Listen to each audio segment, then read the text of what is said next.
Hello Sindhu, ఉమ్, ఇవో నీకు మంచి బిజినెస్ ప్లాన్ చెప్తా. నీకు పైసలు వస్తాయి, నాకు పైసలు వస్తాయి, సరేనా? చెప్పు.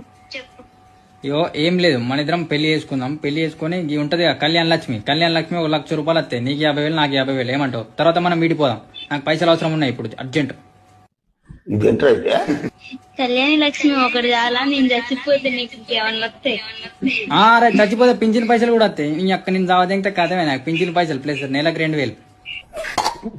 ఓకేనా? మరి నీకు ఓకే అంటే చెప్పు, మనం రేపు పెళ్లి చేసుకుందాం. మ్యారేజ్ సర్టిఫికేట్, గిరేజ్ సర్టిఫికేట్ అన్ని రెడీ చేస్తా. సరే 50,000 తీసుకుందాం. సరే సరే. బంగారం కూడా ఇస్తానట్టుగా, నిజమేనా? ఏమో తెలియదు, చూద్దాం. బంగారం అంటే నీకు సంబరమేనా? పెళ్లి చేసుకుంటావు ఇక. మళ్ళీ నువ్వు చచ్చిపోయినట్టు కూడా ఒకటి క్రియేట్ చేస్తా ఫేక్, సరేనా? నాకు పింఛన్ పైసలు కూడా వస్తాయి ఇక. వామ్మో, నాకు చంపే కాడికి పోయినావు. మరి ఇక మీ ఆడవాళ్ళు చంపుతలేదా? పాపం